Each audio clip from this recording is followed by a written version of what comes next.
Ассаламу алейкум ва рахматуллахи ва баракатух. Сіздердің намаздарыңыз тәтті, дәмді болғыңыз келсе, болсын десеңіз, не істейміз? Намазыңызда ойымыз бөлінеді. Барлығымыздың намазда ойымыз бөлінеді, Ол 99% адамдардың. Енді соны қалай бөлінбесе, 100% бөлінбейді емес. Мысалға 70% сіз сол намазда ойыңыз тұрады, егерде мынаны істесеңіз. Мен біріншіден сол оқиғаны айтып берейін. Бір күні жаңағы ол Алматыда бір университетте болған жағдай екен. Бұл болған оқиға екен. Бір 3 қыз университеттен шығып жатақханасына кешке қарай сабақ біткеннен кейін кетіп бара жатқан 3 қыз. Сөйтет ол кезде уже қараңғы болып қалған. Және де мынау университеттен жатақханасына дейін жан-жағын бәрі тал екен, ұзын парк екен да. Сөйтіп үшеуі келе жатқан кезде бірінші қызы алда келе жатқан, ал екі қыз артта келе жатқан екен. Сөйтсе ана жерде талдың арасында бір топ жігіттер тұрған екен. Енді өздері қатарлы жігіттер тұрған екен. Содан кейін олар мына алдыңғы тұрған кеткен қыз емес, артындағы екі қызға тиісіп, сондай нашар жаман нәрселерді істеп, ақырында сотталған екен. Яғни қыздарға тиіскен болып тұр ғой, бір топ жігіт екі қызға. Алдыңғы қызды өткізіп барып тиіскен да. Содан кейін сот болып жатыр екен. Сөйтіп жаңағы жігіттерді, қыздардың барлығын шақырған ғой, сот болып жатыр. Сөйте жаңағы соттағылар сұрақ қояды дейді жігіттерге. Сендер не үшін, камерада көрініп тұр ғой, ана бірінші қызды өткізіп барып, не үшін екі қызға тиістіңдер, не үшін үшеуіне бірдей тиіспедіңдер дейді ғой. Сол кезінде ол жігіттер не деп айтты десеңіздер, болған оқиға сотта айтып жатыр дейді. Ол қыздың екі жанында үлкен екі жігіт кетіп бара жатыр еді дейді. Яғни қыз біреуі емес дейді да. Біз қалай түсеміз, ойлай, оның қасында дәу бойзұн денелі екі жігіт кетіп бара жатқан еді ғой дейді. Сөйтеді да, жаңағы сол қыз бар ғой, содан шығарып алып сұрайды ғой сотта. Қандай жігіт ол сенің қасында десе, мен қасымда ешқандай жігіт болмады дейді. Болмады дейді. Мен бір өзім кеттім ол кезде дейді ғой. Сөйтеді да, сол кезінде барлығы таң қалады сол жерде. Қалай ол деп, камерадан қарасам, қыздың бір өзі кетіп бара жатыр. Балдар сол кезінде қасында артында екі зіңгіт жігіттерді көрген екен. Сонда ол қалай ол десеңіз, сөйтсе ол қыз Аятүл Курсиді оқып жүрген екен. Үйінен шыққан кезде 2 мәрте оқиды екен жаңағы қыз. Сонда Аятүл сол кезде айтып жатыр ғой сотта. Мен Аятүл Курсиді оқып жүремін үнемі деген кезінде, сонда ана жігіттер, бір топ жігіт періштелерді көрген екен ғой сонда. Бұл болған оқиға өтірік емес. Екі жағында періштелерді көрген екен. Бұл қалай болған десеңіз, азанда біз күніге үйден шығамыз ғой, үйде жүрсек те, дәретпен, ол Құран ғой, Аятүл Курси. Соны үйден дәретпен оқып шығады екенбіз. Бір рет оқысаңыз, Аллах Тағала бір періште беріп қояды екен қасыңызға. 2 рет оқысаңыз, екінші періштен беріп қояды екен. Сонда біз азаннан кешке дейін бізге ешқандай бәлекет, жамандық, өтірік әңгіме, 200-лік ондай өсек-пөсек ешқандай нәрсе жоламайды да. Аллах Тағала періштелерді беріп қояды, болды. Сонда қорғап жүреді екен. Түсіндіңіздер ғой, Сол үшін Аятүл Курсидің мағынасының өзі керемет қой. Ішінде калимасы да бар. Тілмен, денемен және мал-мүлікпен орындалатын ғибадаттардың барлығы тек бір Аллах Тағалаға тән дейді. Аллах Тағала ұйықтамайды, қалғымайды дейді, және де калима айтылады ол жерде.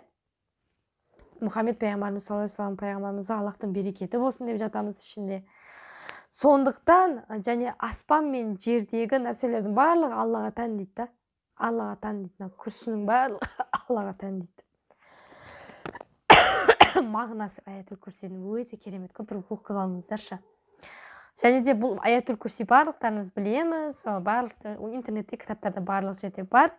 Енді бұны мен не үшін қозғап жатырмын? Және де жаңа оқиғаны бітірейін. Содан кейін сол оқиға барлығы естіп, сол студенттердің барлығы аятул курси оқитын болған ғой. Негізі сіз студент болсаңыз, сізге өте керемет. Барлығыңызға, мен былайша айтып тұрамын, жас қыздарға деп атаймын. Жас қыздарға енді көп тиіседі ғой жаңағы жігіттер. Сол кезде осыны айтып жүрсеңіз, сізге ешкім тиіспейді. Ешкім тиіспейді. Алланың мынандай өзі мынандай беріп қояды. Өзінің қорғауына, өзінің махаббатына, мейіріміне бүйтіп кіргізіп қояды да, болды. Өзі қорғап жүреді екен. Ал аятул курсиді 3 рет оқитын болсақ, екі жағымызға екі періште береді, ішінде Аллахтың өзі қорғап жүреді екен. Сондықтан мен бұл тақырыпты не үшін қозғадым? Намаздың алдында, мысалы біз любой намазға тұрдық, 5 уақыттың қайсысына тұрсаңыз да, мысалға мен дәл қазір құптан намазын оқыдым. Құптан намазының алдында 3 рет мен аятул курсиді оқыдым. Сыбыстап мұны. Альхамдулиллахи раббил аламин, ар-рахманир рахим, малики яумиддин. Ой, кешіріңіздер, бұл Фатиха сүресі. Аллаху ла илаха илля хувал хайюл қайюм. Құлағыңызға жету керек. Егер де сіз ішіңізден айтатын болсаңыз, әр нәрсе ойыңызға ойыңыз былай кетіп қалуыңыз мүмкін да. Сол үшін сіз аятул курсиді құлағыңызға естілетіндей оқуыңыз керек. Және де ең маңыздысын айтайыншы. Сіздер намаздың ішінде барлығының мағынасын білуіңіз керек. Себебі аятул курсиді сіз 3 мәрте оқығаннан кейін аятул курсиді мағынасымен бірге оқып атасыз.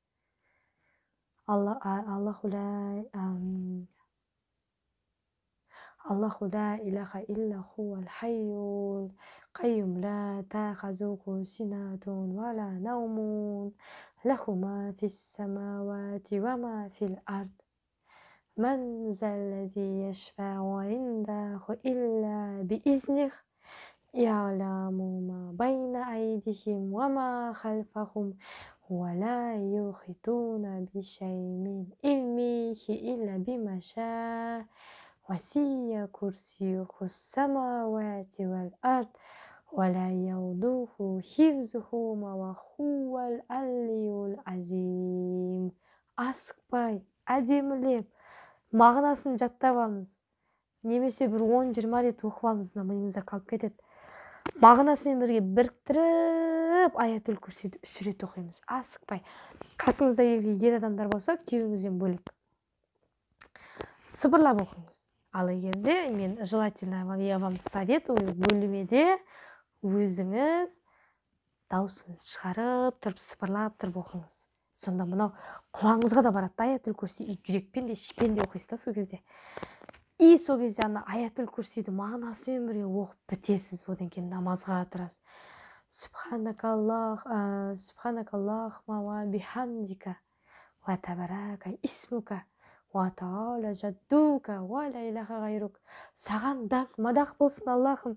Сен ұлылығың барлығынан да жоғары әрі үстем. Сен есімің қасиетті. Сенен өзге тәңір жоқ. Субханаканың мағынасы. Уже сіз субханаканы тілмен айтып атасыз, бірақ іштен мағынасын бірге біріктіріп атасыз қой. Мағынасымен бірге. Намазды шынайы ықыласпен, жүрекпен оқу деген осы. Мағынасын бірге сіз біріктіріп оқу. Енді бұны қалай істеймін десеңіз, аятул курсиді 3 рет оқып аламыз. Содан кейін барып намазын сіз бастап көріңізші. 1 рет оқыңыз, маған комментарий жазыңыздар осы видеоға. Оқып көріңіздер. Бірақ мағынасын біліңіздер. Енді субханакадан кейін фатихама.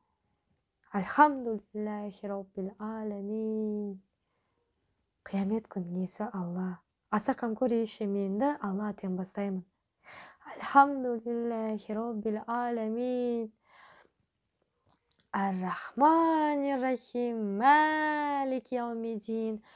إياك نعبد وإياك نستعين اهدنا الصراط المستقيم صراط الذين أنعمت عليهم غير المغضوب عليهم ولا الضالين. Амин. Яғни аса қамқор ерекше мейірімді Алланың атымен бастаймын. Аса қамқор ерекше мейірімді қиямет күннің иесі Я Аллах Тағала, біз сенен тура жолды сұраймыз. Біз сенен кешірім сұраймыз. Бізді тура жолға түсіре көр. Нығметіңе бөлендіргендердің жолына түсіре көр. Адасқандардың жолына емес. Әмин дейміз. Көрдіңіздер ма? Әр сүренің мағынасының дәмі әр түрлі. Сол үшін сіз намазыңызды дәмді, тәтті қылып оқыңыз келсе, бірінші мағынасын 10 рет, 20 рет, 30 рет, 50 рет қайталап алыңыз, сонда сіз біріктіріп оқисыз. Аятүл Курсиді 3 рет оқып сосын намаз оқыңыз. Одан кейін не? Ықылас сүресі. Аузу биллахи минаш шайтанир ражим. Бисмиллахир-рахманир-рахим. Аса қамқор етші, мен де Алланың атымен бастаймын. Құл хуаллаху ахад, Аллаху самад, лам ялид, ва лам юлад, ва лам якун лаху куфуан ахад. Осы кім осы Аллах Тағала дегенге жауап қой, Ықылас сүресі. Өзімнен дейік. Бірақ бәрі бар да ішінде. Аллах Тағала ұйықтамайды. Аллах Тағала қалғымайды. Аллах Тағала өлмейді, мәңгі тірі. Аллах Тағала жаратылмаған да, туылмаған да дейді. Өте керемет. Ол біреу ақ, ол жалғыз, оның серігі жоқ. Одан кейін не? Аллаху акбар. Қолымыз түсіреміз. Ол кезде уже намаз оқытқан кезде бір өзім бір бөлек бір мемлекетте, бір керемет бір Алланың бір қабышығының ішінде жаңғақтың сырты болады ғой. Бірақ ол жаңғақтың сырты емес, Алланың мейірімі, нұры да. Сізді бүйтіп фікір кіргізіп қояды да, ішіне Аятүл Курсиді оқығаннан кейін, 3 рет оқығаннан кейін. Бітті ғой, ананың ішінде енді бір жәннатта намаз оқытқан құсап оқисың. Сөйтесің да, Аллаху акбар, Алла ұлы. Жайлап рукуға барамыз. Әйел адам қатты кимейді, білесіздер, Самиғаллаху лимен хамидах, Раббуна ва лакал хамд. Аллах Тағала өзін мадақтаған кісіні ғана естиді дейді. Білесіздер ма? Аллах Тағала өзін мадақтаған кісіні ғана естиді дейді. Не түсініңіздер? Яғни біз үнемі Алланы мадақтап, Аллаға зікір айтып, Аллаға дұға қылып жүруіміз керек. Сонда ғана Аллах Тағала біз естиді екен. Сіз зікіріңіз жоқ, Аллаға мақтауыңыз жоқ, шүкіршілігі жоқ. Қалай Алладан бірдеңе сұрайсыз? Алла мейірімді береді бәрін. Бірақ не деп тұр мына жерде? Біз еңкейген сайын Алладан сұраймыз, Аллах Тағала өзін мадақтаған кісіні ғана естиді дейді. Одан кейін жайлап Аллаху акбар, Алла ұлы деп сәждеге барамыз. Одан кейін Субханна, рукуқты ұмытып кеттім ғой. Субханна роббил азим, Субханна роббил азим, Субханна роббил азим. Ұлы Раббым өте пәк. Яғни біз рукуға барған кезде ұлы Раббым өте пәк. Субхан роббил азим, ұлы Раббым өте пәк деп 3 рет айтып, Самиғаллаху лимен хамидах, Раббуна ва лакал хамд. Аллах Тағала өзін мадақтаған кісіні ғана естиді. Жайлап сәждеге барамыз. Аллаху акбар, Алла ұлы. Субхан роббиял ағла, Субхан роббиял ағла, Субхан роббиял ағла. Ең жоғарғы болған Раббымды пәктеп, дәріптейміз деп сіз мұны ақ маңдайыңызды сәждеге тигізіп отырсыз ғой. Ең жоғарғы болған Раббымды пәктеп, дәріптеймін деген мағынасы. Субханна роббиял ағланың мағынасы. Және сәждеге барған 3 рет емес, 5 рет, 10 рет айтыңыз. Субханна роббиял ағла. Ана Аятүл Курсиді оқығаннан кейін сіз 10 рет, 7 рет оқисыз. Субханна роббиял ағла деп ана мағынасын біріктіргенге кейін оқи бергің келеді. Аллаху акбар, Алла ұлы деп тұрамыз, 2 рет сәжде қыламыз. Қайттан Аллаху акбар деп қайттан фатихаға барамыз. Одан кейін Кәусар сүресін оқимыз. Инна ақтойна кәл кәусар, фассалли ли роббика ванхар, инна шанияка хуалаттар. Ей, пайғамбар деп Алла айтып тұр. Біз саған Кәусарды бердік. Сондықтан Раббың үшін намаз оқы, құрбан шал. расында дұшпанның барлығы ұрпақсыз қалады дейді. Негізі мына Кәусар сүресі мынандай ақ, бірақ бүкіл ислам, бүкіл иман жатыр ғой ішінде.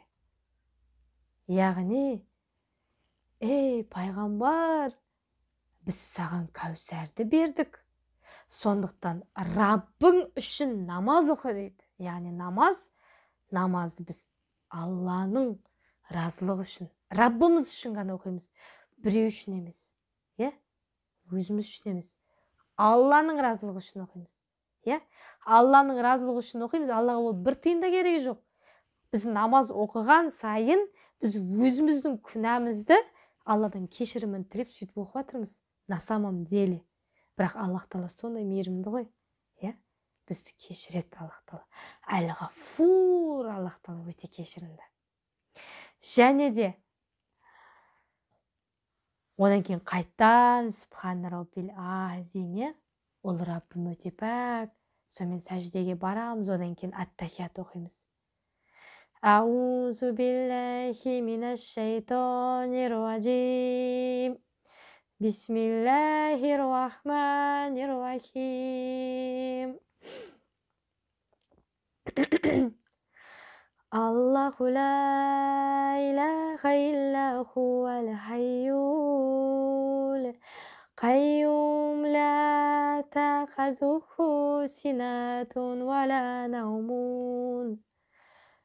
Ой, кешіріңіздер, мен аятул курсиді оқып кетпін ғой. Ат-тахияту лиллахи вассалават ват-тайбада. Ассаламу алейка юхан наби ва рахматуллахи ва баракатух. Ассаламу алейна ва алейна ва аля ибадулхи салихин. Ашхаду ан ла илаха иллаллах ва ашхаду анна Мухаммадан абдуху ва расулуллах. Мен бағана сіздерге аятул курсидің мағынасын, ат-тахияттың мағынасын айтып жүріппін. Ат-тахияттың мағынасы тілмен денемен және мал мүлікпен орын алатын ғибадаттардың барлығы тек бір Аллах Тағала тән дейді. Және де біз пайғамбарға берекетін сұраймыз, Алладан берекет бер деп сұраймыз. Одан кейін калиманы айтамыз, одан кейін Аллахума сали, Аллахума барик. Аллахума сали ғала Мухаммад ва ғала Мухаммад. Кама солейта ғала Ибрахим ва ғала али Ибрахим иннака хамидун мажид. Аллахума барик ғала Мухаммад ва ғала Мухаммад. Кама баракта ғала Ибрахим ва ғала али Ибрахим иннака хамидун мажид. Яғни, Аллах Тағаладан сұрайды екенбіз біз. Ибрахим алейхиссаламның жанұясына салауат бергенде, Мұхаммед алейхиссаламның жанұясына салауат бергейсін деп. Аллах Тағала Ибрахим алейхиссаламның жанұясына берекет бергенде, Мұхаммед алейхиссаламның жанұясына берекет бергейсін деп мағынасын солай сұрайды екенбіз. Яғни, одан кейін Раббана атина фит дуния хасаната ва фил ахирати хасаната ва қина азабан нар. Аллах Тағала, бізге осы ақыретте де, дүниеде де жақсылық бере көр. Біз солай сұраймыз.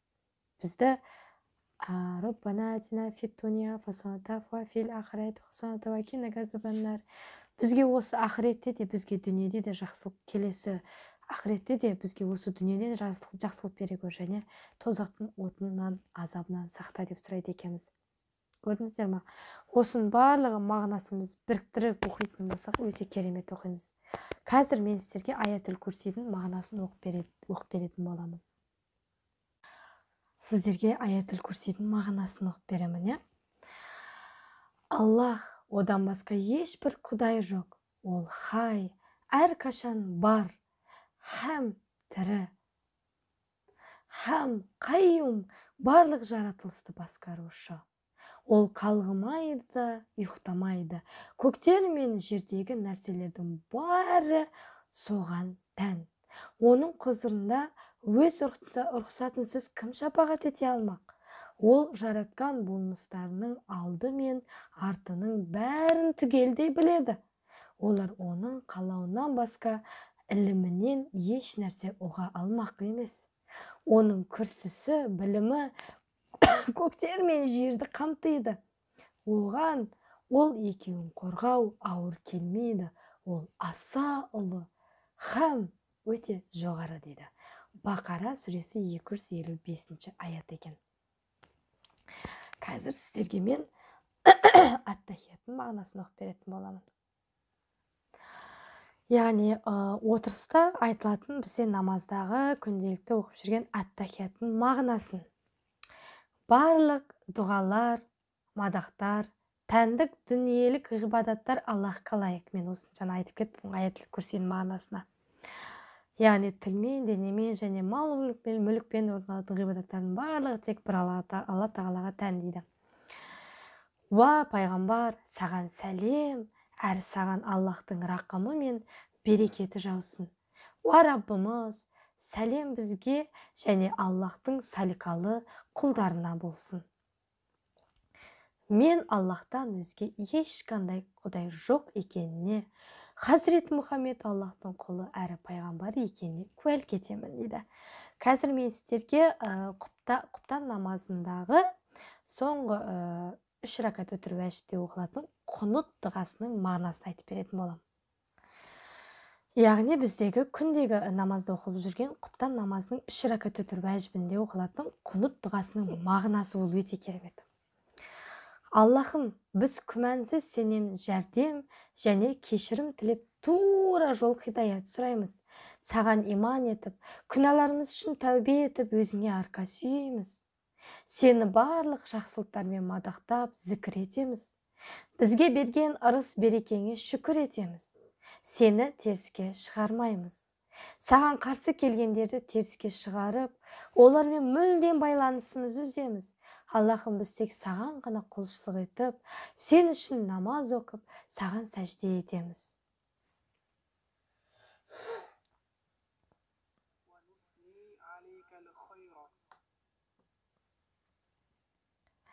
Соған лайық құл болып, сенің разылығыңды алу үшін жігерленіп, қайраттанып, алға ұмтыламыз. Рақымдылығыңнан үміттеніп, азабыңнан қорқамыз. Күмәнсіз азабың кәпірлерді қамтиды дейді. Бұның да мағынасы өте керемет. Әр намаздағы сүренің әр қайсының мағынасы бір тау, бір төбе, бір мағына. Сол үшін әр қайсының мағынасын біз жазып алайық. Интернетте барлығы жазылып тұр. Егер де сіздер мысалы әр сүрені, аятул курсиді, ат-тахиятты, фатиханы жеке-жеке өт десеңіздер, мен жеке-жеке өтіп беремін. Және де астына өзінің жаңағы арабша жазылуыменен астына мағынасын жазатын боламын. Сіздердің комментарийларыңыздан көретін боламын мен. Сондықтан намазымызды жүрекпен, шын жүрекпен оқығымыз келсе, аятул курсиді 3 рет оқиық. Сіздермен бірге болған Айнұр Артықбайқызы. Келесі кездескенше амандықта жүздесейік. Менің каналыма міндетті түрде тіркеліңіздер, лайк басыңыздар, қоңыраушаны басыңыздар. Ұмытпаңыздар осыны. Және де осы намаз оқитын достарыңыздың барлығына таратыңыздар. Себебі намазда барлығының тегіс ойы бұзылады. Барлығының. Сондықтан мен жаңа ғана құптан намазы оқыдым. Өте дәмді, өте керемет. Артынан жаңағы мүлк сүресінде оқып алдым, және истина дұғаны да оқып алдым. Қандай керемет, жатсам да әдемі керемет болып ұйықтайсың. Және де барлығына міндетті түрде жіберіңіздер, өтініш. Менің видеом солардың намаздарын тәтті дәмді болуына себепкер болсын. Сіздерден комментарияларыңызға үлкен рахмет. Сіздердің комментарий күтемін. Және де мен пайдаға тигені шығар деп ойлаймын. Интернетте бар аятул курси, барлығы кітапта да бар. Егер де жеке жаз десеңіздер, мен жеке-жеке әр сүрені өтетін боламын. Сіздердің комментарийларыңызға қарайтын боламын. Келесі кездескенше иншалла амандықта жүздесек, еліміз аман болсын, тыныш болсын. Сондай бір тыныш заманда өмір сүрейік. Мұсылмандар көп болсын.